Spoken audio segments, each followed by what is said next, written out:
I thought my wife's jokes were harmless until I found her secret divorce emails and realized she'd been planning my replacement for years. My name is Daniel Hayes. I'm 38 years old, and for the longest time I thought silence was safer than honesty. That belief changed one ordinary Tuesday morning in Portland, Oregon, when I finally said the words that had been burning in my chest for months. Claire. My wife of 10 years was standing in the kitchen dressed for work, her hair tied back neatly, a steaming mug of coffee in her hand. She had asked me something casual, the kind of question couples toss at each other without thinking. "Why are you so quiet lately, Daniel? Why are you so cold?" I should have answered the way I always did. I should have smiled, shrugged, maybe made a joke to diffuse the tension. But that morning, something inside me snapped.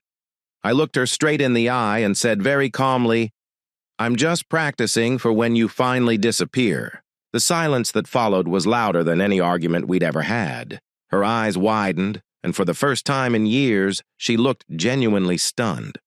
The coffee cup slipped from her hand and shattered against the tile floor, the liquid spreading in dark streaks across the grout.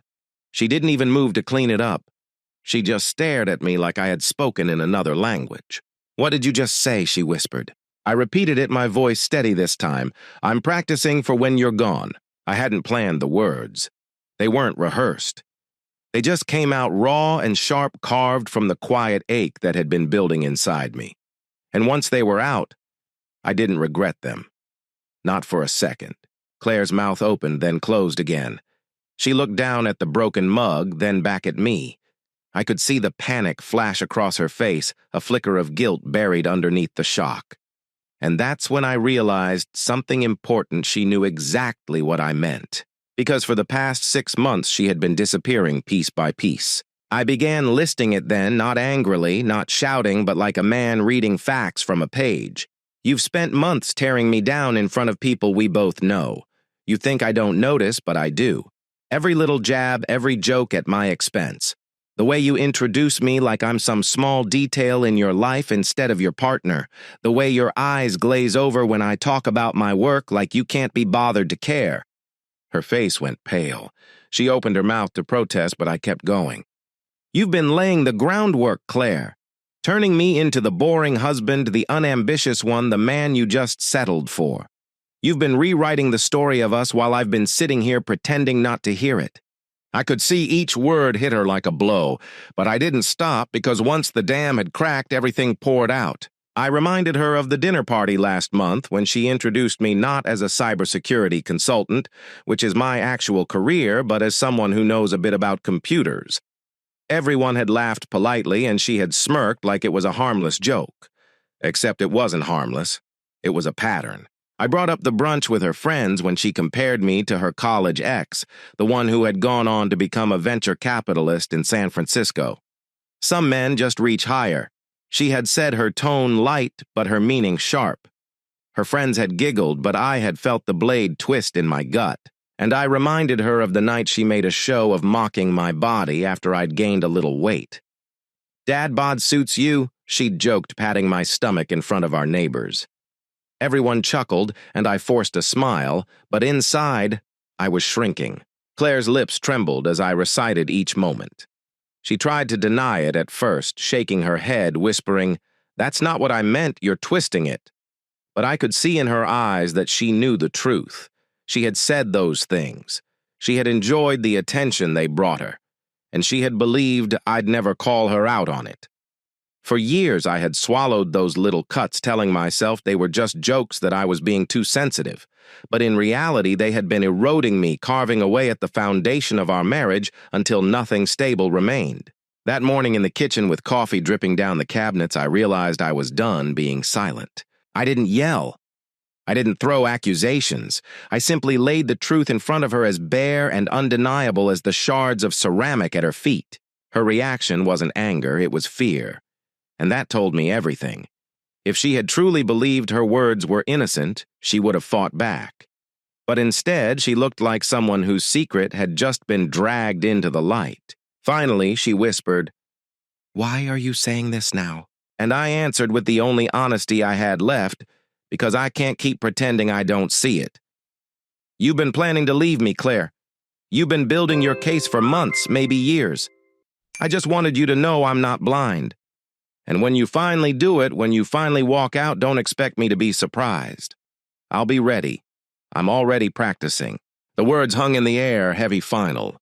She shook her head slowly as if trying to convince herself I was wrong, but the look in her eyes betrayed her. She wasn't shocked because she thought I was lying.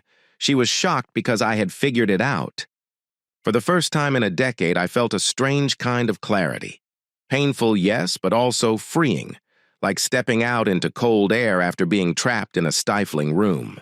The sound of the broken mug crunching under Claire's heel as she backed away was the only noise in the room. She didn't argue anymore. She didn't deny. She just stared at me, her lips trembling, and I could tell she was wondering how much more I knew. I didn't give her an answer, not yet. All I gave her was silence. And in that silence, she understood that everything was about to change. After that morning in the kitchen, when the words finally slipped out, I couldn't stop replaying everything that had led to it. It was like once I broke the silence, my mind started lining up years of moments I had tried to bury. All those little cuts that didn't feel like much on their own, but when stacked together told a story I had been too blind or too unwilling to see. It started with introductions. Years ago, when we were first married, Claire used to introduce me proudly. "This is my husband, Daniel. He works in cybersecurity. He keeps companies safe from hackers." She said it with a smile, like she genuinely admired what I did. I remember the warmth in her voice back then, the way she made me feel seen. But somewhere along the line, the tone shifted. Suddenly, I wasn't Daniel the consultant. I was Daniel who tinkers with computers. At first, I laughed it off, thinking she was just simplifying for people who didn't understand tech. But the simplifications grew sharper. "Daniel's in IT support," she told one of her friends at a party. I almost corrected her, it wasn't true, but her smile dared me to contradict her in front of the group. So I swallowed the truth and let it go. By the next year, it had devolved into, "Daniel knows a little about tech stuff." A little. As if my career, my skills, my years of late nights solving high-level security problems amounted to nothing more than a hobby. People chuckled politely, and I stood there nodding while inside I felt myself shrinking. It didn't stop with my career. She had a way of poking at me in front of others, disguising cruelty as humor. Like the night we were at a friend's birthday dinner and she leaned across the table, patting my stomach with a smirk. "Dad bod suits you, honey," she said. Everyone laughed, even me, but my face burned. Later that night, when I asked her why she'd said it, she brushed me off. "Relax. It was just a joke." That phrase, "just a joke," became her shield. Every jab, every dig, every sideways insult, she tucked it neatly behind those words. And for years, I accepted it. I told myself I was being sensitive, that it wasn't worth fighting over. But the truth was, the jokes were carving lines in me I couldn't erase. It got worse when ambition entered the picture. I've always been steady. I like stability, routine, knowing where my next paycheck is coming from. That's who I am. But to Claire, stability turned into something to mock. "Some men just have bigger dreams," she once said while talking about her college ex, the venture capitalist in San Francisco. She laughed when she said it, but the meaning was clear. And when her friends giggled along, I forced a smile and tried not to let them see how deep it cut. Over time, I began to realize it wasn't random. She was rewriting the script of our marriage. Piece by piece, she was painting herself as the woman who had settled the woman who had married down. And me, I was being cast as the man who should be grateful she had chosen me at all. I can remember one night especially. We were at a small get-together with neighbors. Someone asked how long we'd been married, and Claire laughed, shaking her head. "Too long," she said lightly. "But hey, he's reliable. Not exactly exciting, but reliable." They laughed. I laughed too, because what else was I supposed to do? But inside, something snapped. Reliable, not exciting. That was what she saw when she looked at me. Not a husband, not a partner, just a placeholder until she could figure out what she really wanted. It wasn't all at once. It was never a single fight, a single cruel word. It was death, by 1,000 little cuts. And for years, I convinced myself it was normal, that couples tease each other, that this was just her way of being funny, that if I ignored it, it would stop. But it didn't stop. It escalated. Every conversation with friends, every family gathering, I waited for the next jab, the next sideways insult disguised as banter. And when it came, I laughed along while something deep inside me grew colder. I stopped opening up to her, stopped telling her about my work, my goals, even my thoughts. What was the point when I knew she'd just turn them into ammunition for the next joke? Looking back now, I see it clearly. Claire wasn't just careless with her words. She was deliberate. She was laying the foundation for an exit. By belittling me in front of others, she was shaping the narrative. If she ever left, she could point to years of stories, years of so-called jokes, to prove that I was never enough, and me, I was complicit, because I stayed silent. That was what hurt the most when I thought about it. Not just the things she said, but the way I let them slide, telling myself it wasn't worth making a scene. I let her chip away at me until there was almost nothing left. But that morning in the kitchen, when I told her I was practicing for when she disappeared, something shifted. For the first time, I wasn't silent. For the first time, I put the truth out loud where she couldn't ignore it. And judging by the look in her eyes, she knew exactly what I was saying. Because deep down, she had been waiting for me to catch on. She had been hoping I'd stay blind long enough for her to finish whatever plan she was quietly building behind my back. I didn't know all the details yet. I didn't know just how far she had gone or how much she had already prepared. But I knew one thing for certain. She wasn't joking. She had never been joking. She was preparing her exit, and I had finally called her out.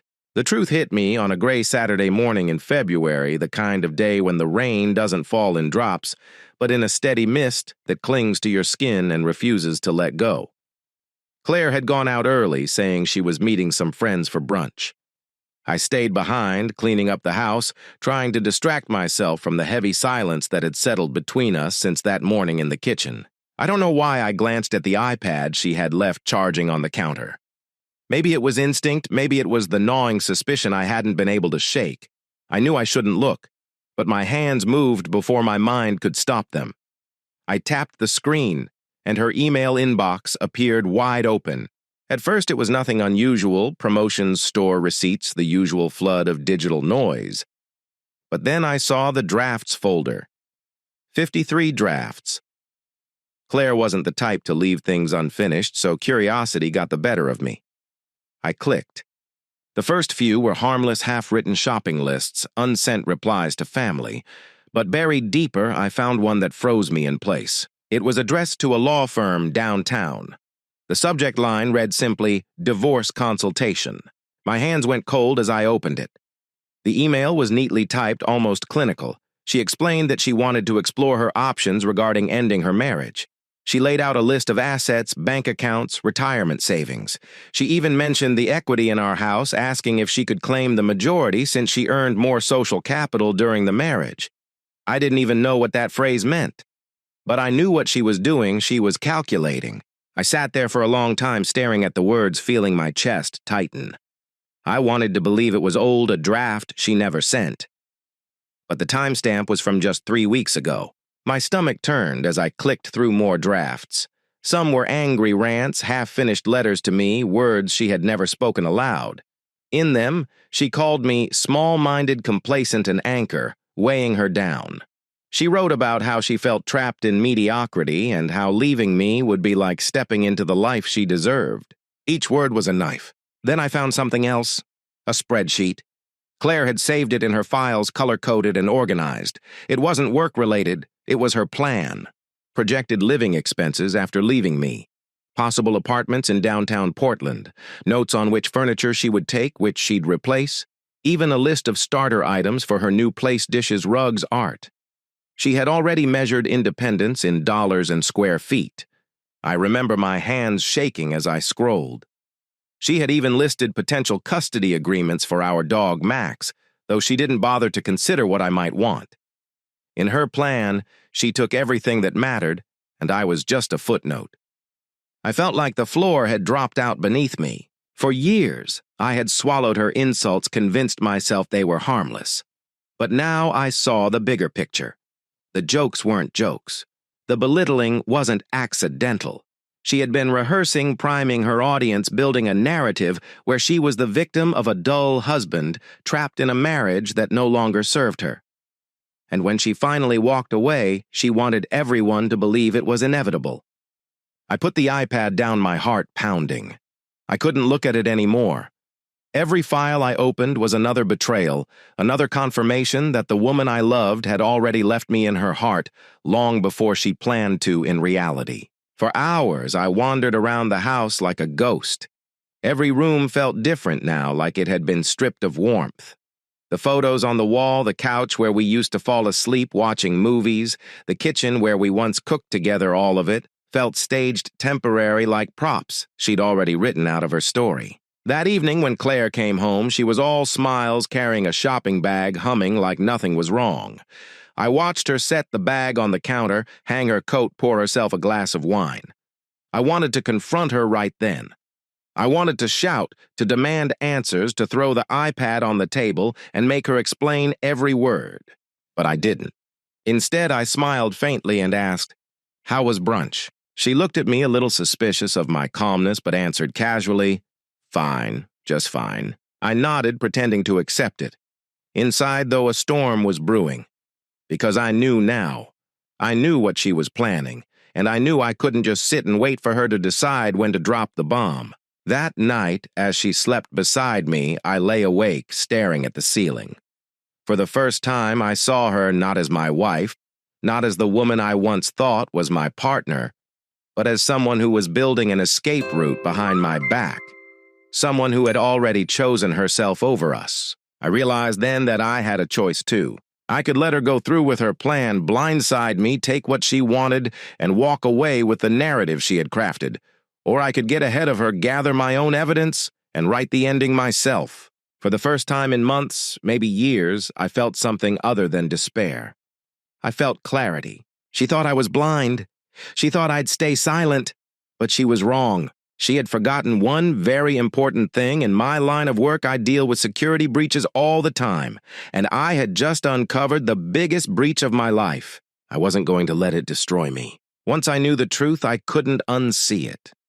Every glance from Claire, every offhand remark, every unexplained late night suddenly looked different. The mask she had worn for years no longer fooled me. And while she thought she was moving her pieces across the board quietly, I had already begun planning my countermove. The first step was control. I needed to secure what I had before she tried to take it. I met with a lawyer in downtown Portland, someone recommended by a colleague who had gone through a nasty divorce. I remember walking into that office with my stomach in knots, but walking out with a plan. The lawyer explained my rights, the assets Claire couldn't touch, and how to document everything she'd been doing. "Don't confront her yet," he told me. "Let her believe she's still in control. The more rope she has, the better it works in your favor." So I became quiet, watchful. I started gathering evidence. Screenshots of her emails, copies of her spreadsheets, notes of the things she said to me and to others. At first it felt almost wrong spying on my own wife, but then I remembered she had been plotting against me for months, maybe years. I wasn't spying, I was protecting myself. I also began shifting money. Not recklessly, but carefully. I opened a separate account in my own name, diverted part of my paycheck there, and secured my retirement fund in ways she couldn't easily touch. I made sure every move was legal, documented, and invisible to her. Claire prided herself on being clever, but she never paid attention to details like bank statements. She assumed I was as complacent as she believed. Meanwhile, I focused on my career. For years, I had been content working quietly as a consultant, flying under the radar. But now I poured myself into building something bigger. I expanded my client list, took on more complex cases, and even began laying the groundwork for a cybersecurity firm of my own. Late nights that used to be spent watching Claire scroll endlessly on her phone turned into hours of research and strategy. She didn't notice. Or maybe she didn't care. And while I worked, I practiced a different kind of silence. Not the silence of defeat, but the silence of someone who knows more than he's saying. Claire would make her little digs, the same tired jokes at my expense, and instead of reacting, I would smile faintly, as if I were amused by something she couldn't see. It unsettled her. I could tell. One evening at dinner with friends, she tried one of her usual lines. "Daniel's the practical one," she said with a smirk. "Not exactly ambitious, but he keeps the lights on." I just smiled and replied, "Funny you should say that. Ambition's been keeping me pretty busy lately." She blinked, caught off guard, but laughed it off. Still, I saw the flicker of uncertainty in her eyes. Slowly, the balance began to shift. For years, she had built herself up by tearing me down, but now every time she tried, it backfired. People noticed the confidence in my voice, the way I carried myself differently. Even her friends began looking at her strangely when she joked at my expense, as if they were starting to wonder why she needed to say it at all. At home, Claire grew restless. She cooked dinner more often, something she hadn't bothered with in years. She lingered closer, asked about my day with a sweetness that felt forced. Once she even slid her hand across the table, resting it on mine like we were newlyweds again. I didn't pull away, but I didn't lean in either. I just let the silence stretch until she withdrew her smile, faltering. In bed, she reached for me more often, as if intimacy could erase the cracks. But when I looked into her eyes, I didn't see love. I saw calculation. She was testing, probing, trying to measure how much I knew, how much control she still had. What she didn't realize was that every move she made only confirmed what I already knew. The more she tried to play the role of doting wife, the more obvious it became that she was afraid. Afraid her plan wasn't as airtight as she thought. Afraid I was slipping away before she could make her grand exit. And she was right. Because while she thought she was tightening her grip, I was loosening mine. I was preparing for the day she finally laid her cards on the table. And when that day came, she wouldn't be holding the winning hand. The strange thing was the longer this game went on, the calmer I felt. For the first time in years, I wasn't the one caught off guard. I wasn't the one shrinking under her words. I was the one waiting, watching, ready. One night, as I stood on the porch watching the Portland rain drizzle under the streetlight, I realized something. Claire thought she was writing the script of our marriage, that she had cast me as the quiet, dependable man she could discard without consequence. But I had already taken the pen from her hand. She just didn't know it yet. The more control I quietly gained, the more Claire seemed to unravel. It was subtle at first. A lingering look across the dinner table, the way she'd pause before speaking as if second-guessing her words. But soon it became impossible to ignore. She was slipping, and I could see the fear behind her eyes. She started cooking again. Not just simple meals, but elaborate dinners, the kind she used to make in the early years of our marriage. I'd come home from work to the smell of rosemary chicken or homemade pasta, the table set with candles, as if we were on some kind of date night. She smiled, too wide, poured me a glass of wine, asked about my day with rehearsed sweetness. I played along, thanked her for the effort, but inside I could see the cracks. This wasn't affection, it was desperation. Even her voice softened. For months, she had been sharp, her words laced with sarcasm. But now she spoke with a sugary tone, as if she thought sweetness could erase years of cutting remarks. "You work so hard, Daniel," she said one night, her hand brushing mine. "I don't tell you enough how proud I am." The words might have meant something years ago, but now they rang hollow. She wasn't proud. She was scared. In public, she flipped the script completely. Where she once introduced me with condescension, now she bragged. At a small gathering, I overheard her telling a friend, "Daniel runs a cybersecurity consultancy. He's really successful, you know. Always in demand." I nearly choked on my drink. This was the same woman who used to call me the guy who tinkers with computers. Now suddenly I was some kind of star, but the performance wasn't for me. It was for the audience. She wanted to rewrite the story to make herself look like the supportive wife who always saw my worth. I let her talk, nodding politely, knowing everyone in the room could sense the strain beneath her words. What she didn't realize was that I had receipts. Every insult, every jab, every draft email she thought I'd never see. I had evidence of exactly how she felt about me, and no amount of forced praise could erase it. Sometimes, I tested her. I'd bring up moments she probably assumed I'd forgotten. One night I leaned back after dinner and said casually, "Remember when you told your friends I had no ambition, that I was just comfortable with being ordinary?" Her fork froze midway to her mouth. For a moment, panic flickered across her face. Then she laughed nervously. "Oh, Daniel, I was just teasing. You know I didn't mean it." But I didn't smile. I held her gaze steady and unblinking until her laugh faded into silence. She dropped her eyes, suddenly fascinated by the food on her plate. Another time I mentioned the brunch, where she compared me to her ex, the venture capitalist. "You said he had bigger dreams." I reminded her, my voice low but calm, that I was the safe option. "Do you remember that Claire?" Her lips parted, her eyes darted, but she didn't answer. She couldn't. Because the truth was she had said it, and now hearing her own words reflected back at her, she couldn't twist them into jokes. The more I did this, the more rattled she became. She started crying more often, small tears that slipped down her cheeks when she thought I wasn't watching. Sometimes she'd stand in the kitchen late at night staring at the floor, with her hands gripping the counter, shoulders trembling. I didn't comfort her. I couldn't. Sympathy requires trust, and she had already shattered that. One night she reached for me in bed, pressing her body against mine, whispering my name like she wanted to erase everything with intimacy. I let her kiss me, but when I pulled back, I looked her in the eye and asked, "Do you remember the night you joked about my body in front of our neighbors?" Her face went white. She pulled away slowly, curling into herself. She didn't try again. I knew then that she was unraveling because the power had shifted. For years, she had built her narrative around me being small, predictable, safe. But now, with every calm reminder of her own cruelty, I was forcing her to confront the truth. She was the one who had been small. She was the one who had settled into contempt, thinking I'd never notice. Meanwhile, I was preparing for the strike. My lawyer had everything lined up. The evidence was organized, the financial protections were secure, the paperwork was ready. I wasn't rushing. I was patient.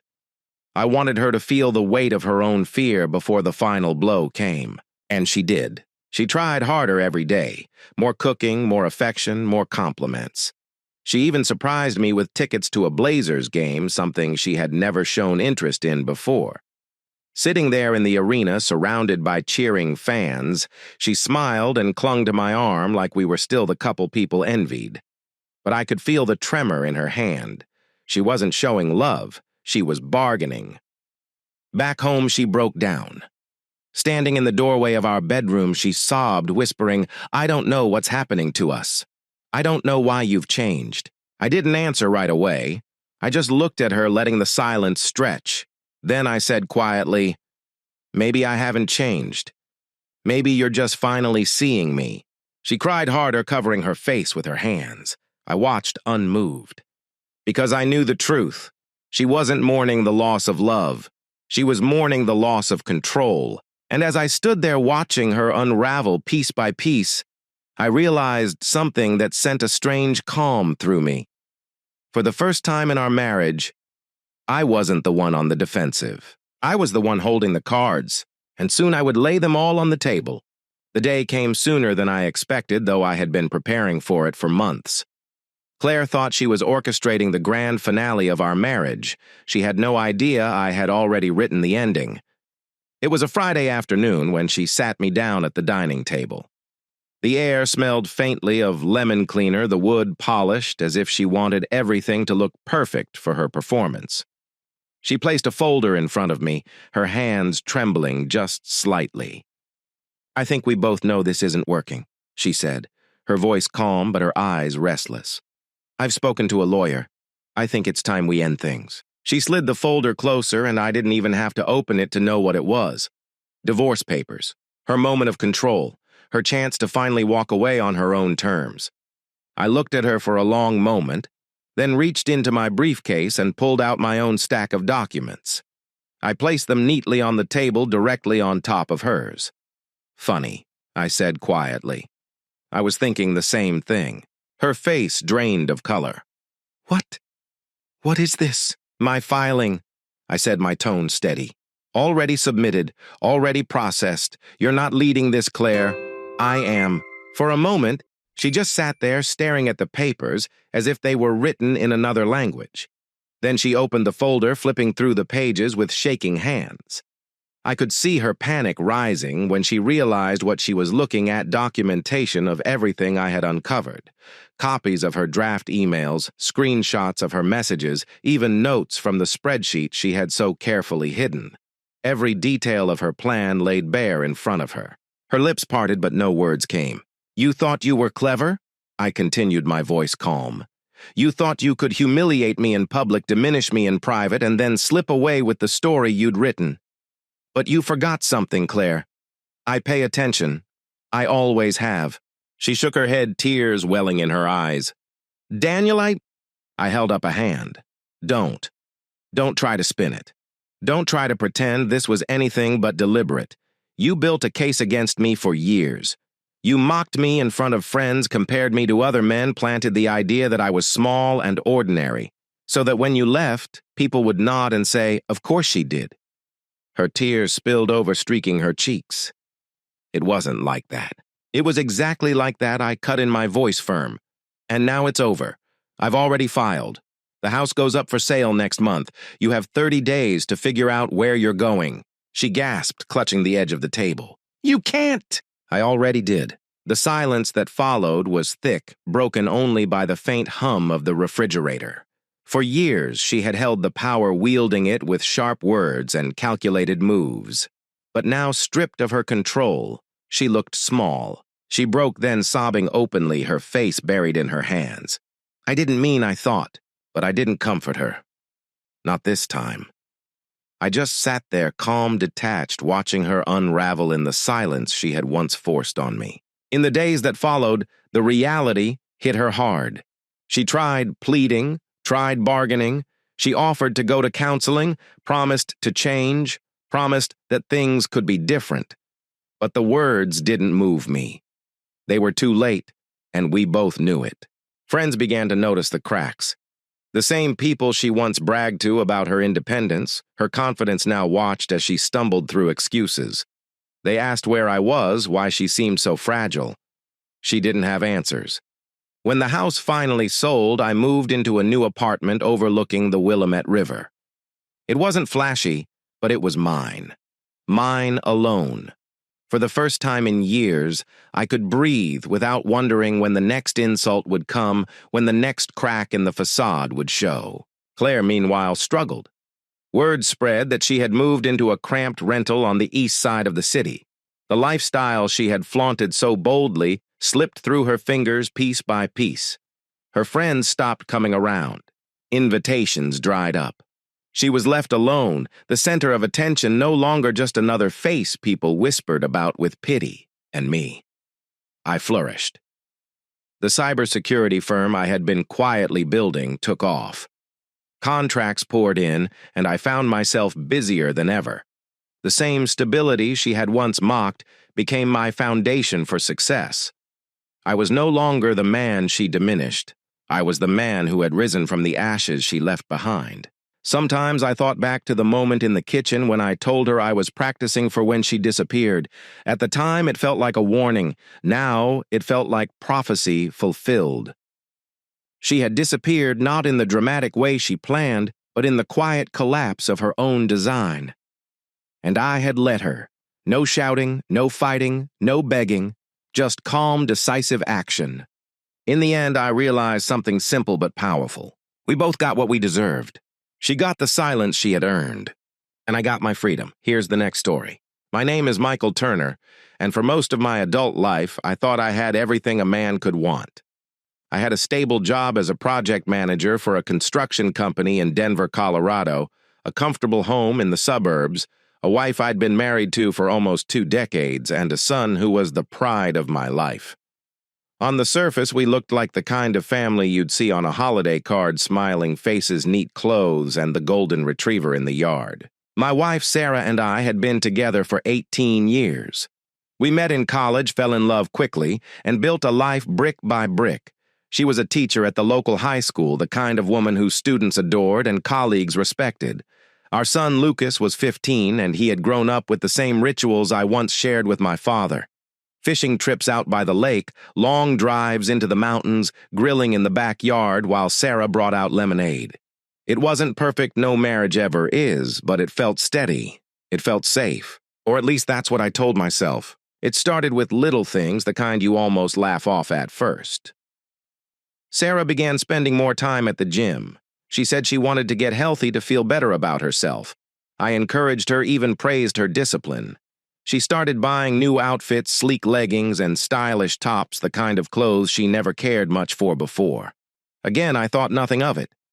People change in middle age. Maybe she just wanted to feel youthful again. But then came the perfume. Expensive brands she never used to bother with sprayed, even when she was just going to the store. I'd kiss her goodbye in the morning, and instead of the faint scent of laundry detergent, I'd be hit with the rich aroma of something floral and sharp.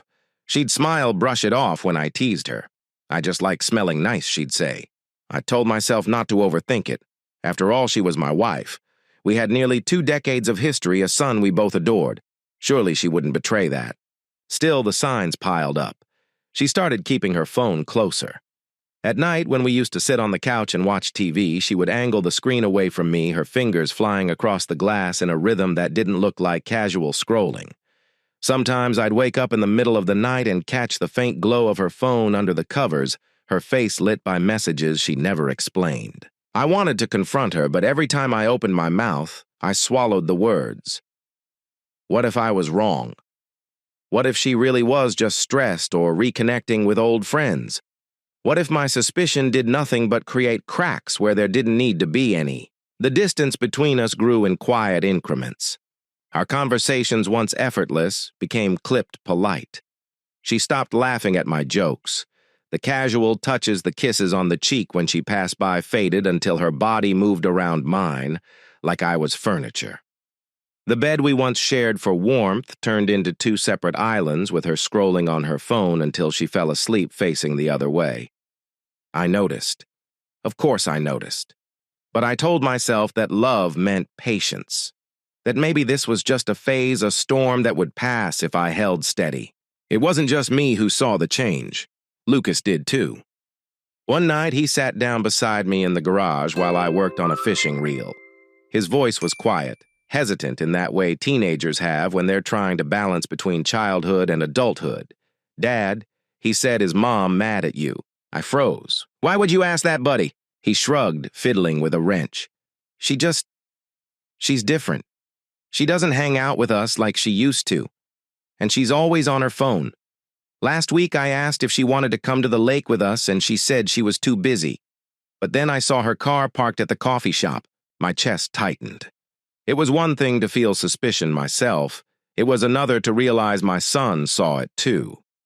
I forced a smile, ruffled his hair, and told him not to worry. Sometimes people get distracted. She still loves us. But even as I said it, I wasn't sure I believed it. That night, lying in bed, I studied the curve of Sarah's back as she slept, turned away from me. 18 years together, and I suddenly felt like I was next to a stranger. I thought about the vows we made, the house we built, the years of birthdays, anniversaries, family vacations. I thought about the nights Lucas climbed into our bed during thunderstorms, how Sarah would hold him close while I whispered stories to calm him down. Were all those memories real, or had they just been steps on a path leading to this moment where she was slipping away from us brick by brick? I wanted to believe I was imagining things, that I was just tired, paranoid, insecure. But deep down I knew. Instinct tells you when someone you love is pulling away. It's in the silence between words, in the way their smile no longer reaches their eyes. And though I didn't want to admit it, not to myself, not to Lucas, not to anyone, the truth was already there. My wife was drifting towards something or someone else. I clung to hope, but the foundation of our family was already cracking. I just didn't know yet how violently it was about to shatter. The second weekend of October, Lucas and I planned our usual father-son trip to the family cabin near Estes Park, about 2 hours northwest of Denver. It was something of a tradition for us, Just a couple of days with fishing poles, the wood stove crackling, and the kind of silence that only mountains can offer. I had been looking forward to it for weeks. When we packed up that Friday afternoon, Sarah kissed Lucas on the cheek and gave me a distracted smile. She smelled faintly of the same perfume she had been wearing lately, the kind that lingered long after she left the room. "Have fun, you two," she said, already glancing at her phone as if the device were more important than us. I brushed it off, loaded our gear into the truck, and hit the road with Lucas. For the first 24 hours, everything felt right. The cabin was old and a little drafty, but it held memories. Lucas and I woke before dawn, pulling on flannel shirts, heading down to the lake, where the mist rolled across the surface like a veil. We cast our lines, and for a while it felt like all was well in the world. He grinned when he pulled in a decent-sized trout, and I ruffled his hair like I always did. Those were the moments I lived for. But the weather turned. By Saturday afternoon, the sky had shifted to an ominous gray. The radio crackled with warnings of a fast-moving storm pushing down from the Rockies. I stepped outside, felt the sharp bite of wind, and knew we couldn't stay. "Pack it up, bud," I told Lucas. "We'll head home tonight instead of tomorrow."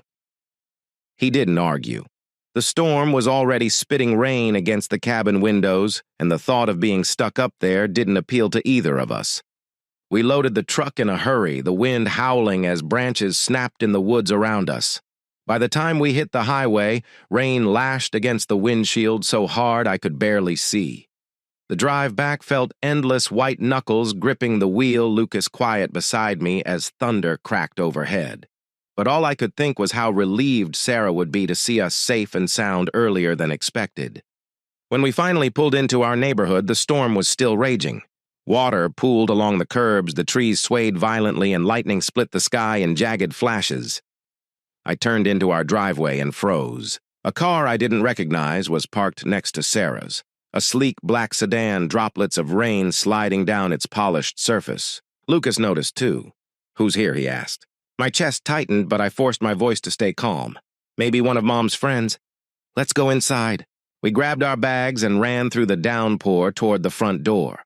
The house was lit warmly from within the curtains drawn tight. I unlocked the door and pushed it open, shaking water from my jacket. That's when I heard it. Laughter. Not Sarah's alone, but hers mingled with a man's, low and playful. I shot a glance at Lucas. His eyes were wide, his lips pressed into a hard line. We stood there in the entryway, the sound of rain pounding against the roof, and underneath it, the unmistakable rhythm of a bed creaking upstairs.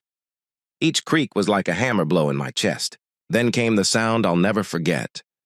Her voice soft but clear, moaning a name. Jake. It hit me like a punch. Jake. Our neighbor from 3 doors down. The same man who had helped fix our fence last summer, who waved when he jogged past in the mornings, who once sat in my kitchen drinking a beer while I grilled burgers out back. Jake. The blood roared in my ears. I pulled out my phone with hands that trembled, not from fear, but from fury. I hit record. I don't even know why instinct, maybe the part of me that already knew proof would matter later. The laughter, the moans, the creaking bed, all of it captured in tinny audio that cut through me like glass. I looked at Lucas. He wasn't a little boy anymore, but in that moment he looked shattered. His jaw clenched, his fists balled at his sides. "Dad," he whispered. His voice broke. "She's cheating." I swallowed hard, forcing myself to stay steady for him. "Stay here," I told him. "No matter what happens, you stay behind me." We climbed the stairs together, each step heavy, the sounds from the bedroom growing clearer, more obscene. At the top, I pushed the door open, and time seemed to slow. There she was. Sarah tangled in the sheets of the bed we shared for 18 years, and beside her, naked and grinning like he'd won some prize, was Jake. The moment their eyes met mine, the room exploded with panic. Sarah gasped, her face draining of color. Jake scrambled, grabbing for the blanket. Lucas stood frozen in the doorway, his breath ragged, tears pooling, but not falling. And me. For the first time in my life, I felt something snap completely. The storm outside was nothing compared to the one that tore through our home that night. The sight of them together is burned into my memory forever. Sarah, the woman I had loved for 18 years, tangled in sheets that still smelled like our laundry detergent. Jake, our neighbor, sprawled in my place with a smirk that vanished the moment he saw me standing there with my son at my side. For a split second, the world went silent. The storm outside, the pounding of my own heart, even Sarah's panicked gasp, it all blurred into white noise. Then reality slammed back like a fist to the gut. "What the hell is this?" I shouted, my voice shaking not from fear, but from rage that had been simmering for months. Sarah scrambled, clutching the blanket to her chest. "Michael, I can explain." Her voice cracked pathetic in its desperation. Jake tried to slide off the bed, but instinct took over. I lunged before he could reach his clothes, grabbing him by the shoulder and slamming him back into the mattress. All the fury I had bottled up for years poured out of me in one violent surge.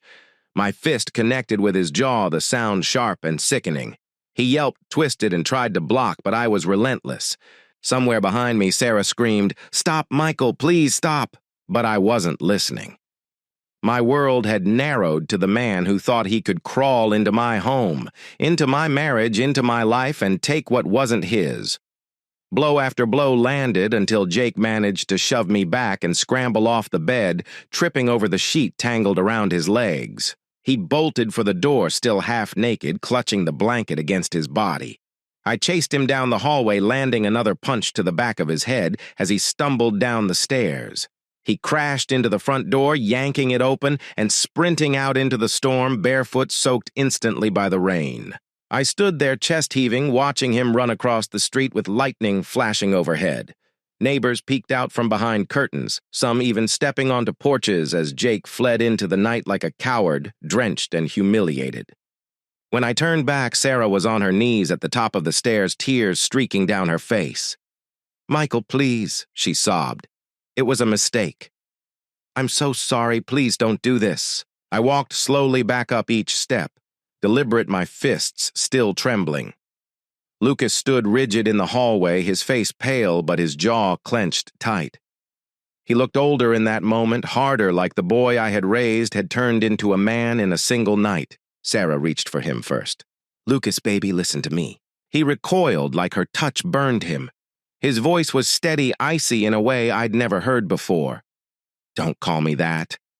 You're dead to me." The words cut deeper than any punch I had thrown. Sarah collapsed, sobbing, her hands shaking as she tried to crawl closer to him. "Please, you don't mean that. I'm still your mother." Lucas stepped back, his fists trembling at his sides. "Mothers don't do this. Not to their family, not to their son." She turned to me, then her eyes, wild mascara, streaked down her cheeks. "Michael, please, don't let him say that. We can fix this. I'll end it with Jake. I'll do whatever it takes. Just don't throw me away." I stared at her, the woman I once thought I would grow old with, and all I felt was cold. "Pack your things," I said quietly. Her face crumpled. "What? Pack your things. You're leaving tonight." She shook her head violently, clutching at the banister like it was the only thing holding her up. "No, you can't mean that. Not after everything we've built. Not after all these years." "After all these years," I snapped, my voice echoing through the house. "After all these years, this is what you give me. Another man in my bed while our son is under this roof. You've destroyed everything, Sarah. Everything." She collapsed against the banister, sobbing uncontrollably. Lucas turned his face away, refusing to watch her break down. I couldn't blame him. He had already seen too much. I walked into our bedroom, yanked her suitcase from the closet, and tossed it onto the floor. "You have 10 minutes, I said flatly. "Get your clothes, your purse, whatever you need, but you're leaving tonight. You don't get to stay here another hour." Sarah crawled toward me, grabbing at my leg like a drowning woman. "Please, Michael, don't do this. I'll change, I'll be better, I shoved her hand away. "Save it. You've already made your choice. Now live with it."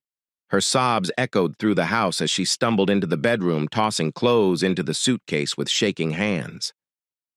Lucas stood beside me in the hallway, his shoulders squared, his eyes hard.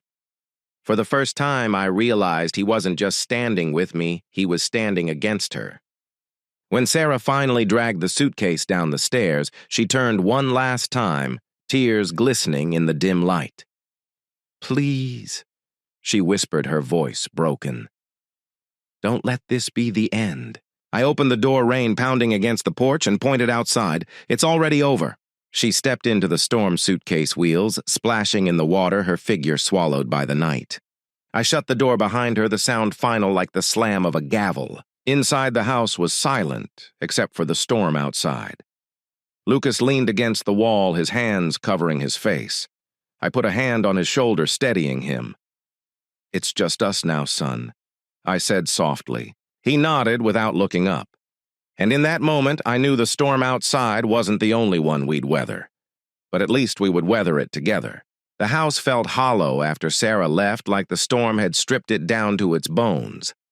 Every room echoed with silence, but it wasn't peace. It was the quiet of something broken, a weight pressing down on me and Lucas that we couldn't shake. He retreated into himself for the first few days, burying his face in schoolwork and video games, but I could see the pain behind his eyes.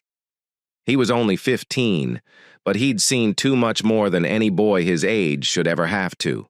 I knew I couldn't just sit in that silence. I needed to act. I needed to protect us both, not only emotionally but legally, because Sarah wasn't the type to go away quietly. So I gathered everything. The video recording from that night was the first piece. The sound of her laughter tangled with Jake's, the unmistakable creak of the bed, her voice moaning his name, it was all there. Painful to hear, but undeniable evidence. Then came the messages. I pulled her phone records, pored over bank statements, credit card bills. That's when I saw it, the charges. Hotel rooms downtown, lavish dinners at restaurants we'd never visited as a family, designer clothes I'd never seen in the house.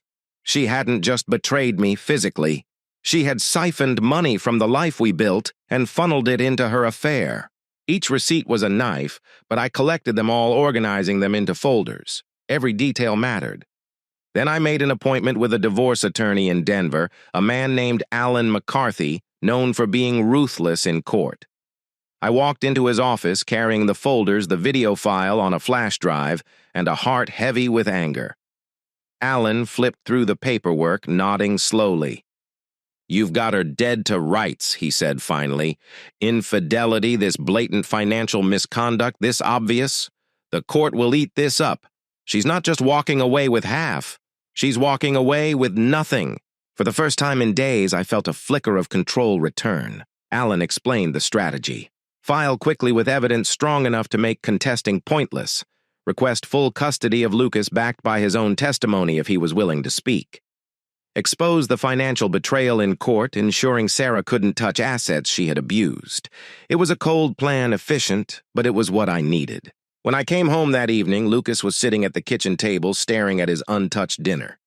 He looked up as I walked in. "Did you talk to someone?" he asked. I nodded, setting my briefcase down. "A lawyer."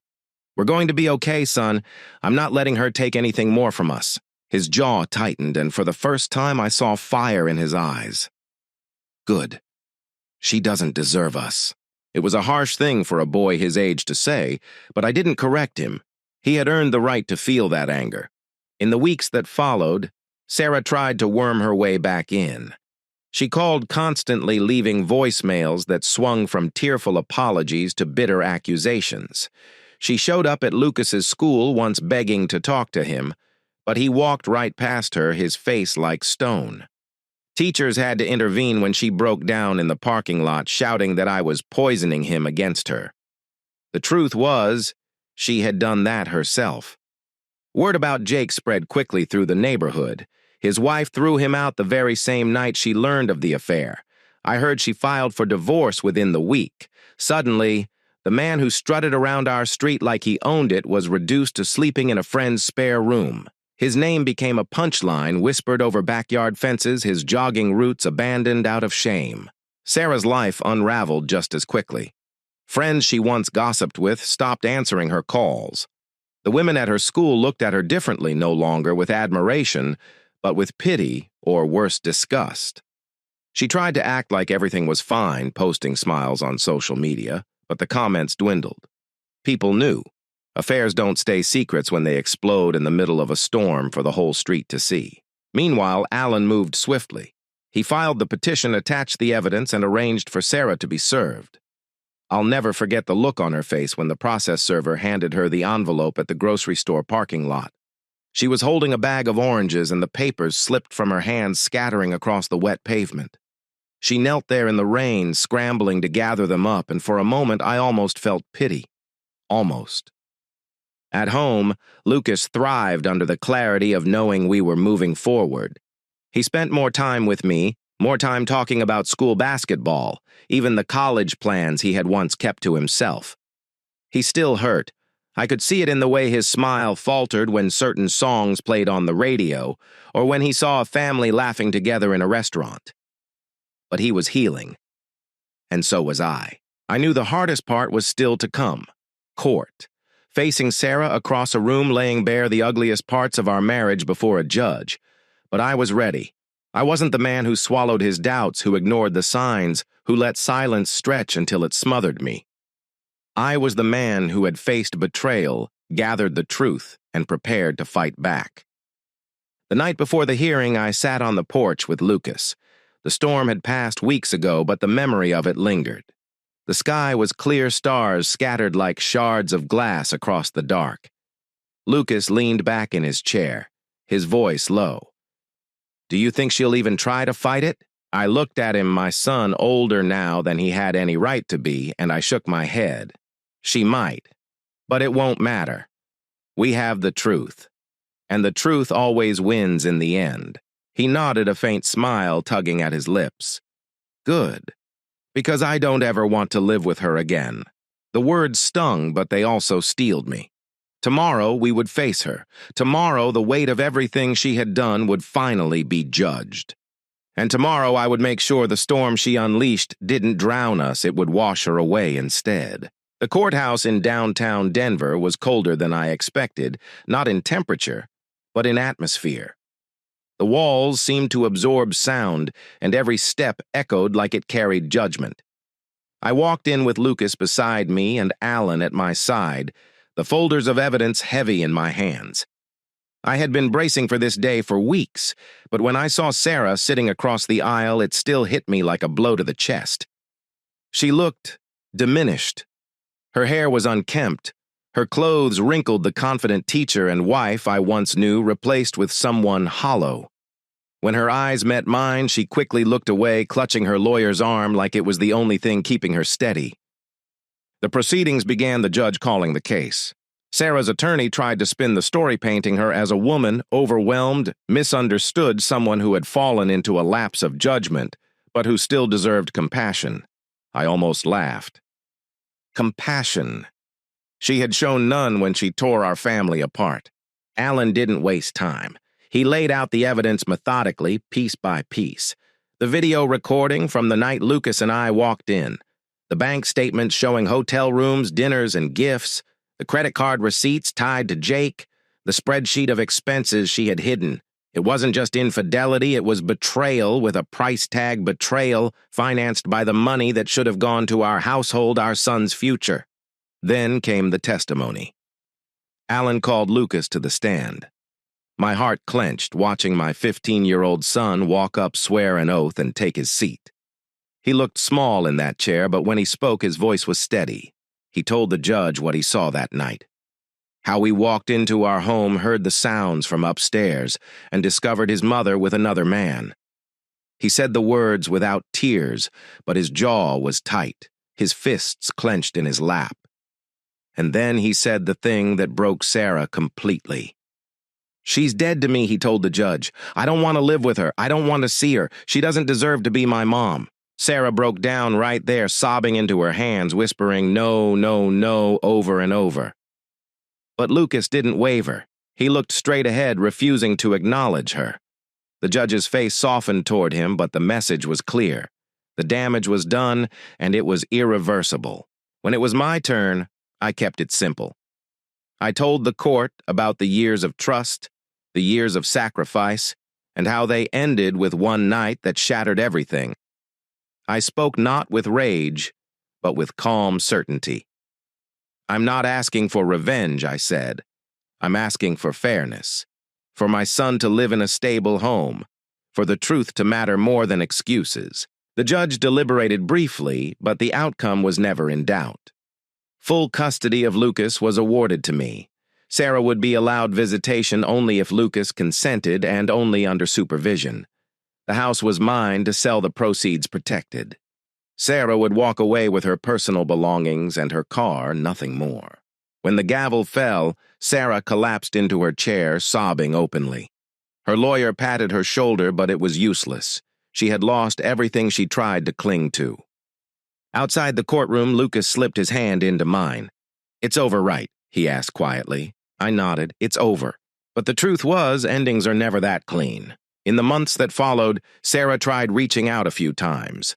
Emails, voicemails, letters left in the mailbox. They alternated between begging and blaming, apologies dripping with self-pity, and accusations that I had turned Lucas against her. I deleted them all. Lucas refused to read them. He had drawn his line, and I wasn't going to force him back across it. Meanwhile, life for us slowly stitched itself back together. I sold the house, the one filled with too many ghosts, and bought a smaller place near Cherry Creek. Lucas and I settled into a routine school basketball practice weekend hikes. We cooked dinner together, burned more than we got right, and laughed about it. We filled the silence with music, with conversation, with the sound of healing. My work thrived. I poured myself into projects, and for the first time in years, I felt energy instead of exhaustion. Colleagues noticed. Clients noticed. It was as if cutting Sarah out of my life cut out the weight holding me down, and Sarah Word drifted back in whispers. She rented a small apartment on the east side of the city, picking up shifts at a diner to make ends meet. Her once polished appearance faded. I heard she turned to drinking, her cheeks red, and bloated, her voice hoarse from late nights.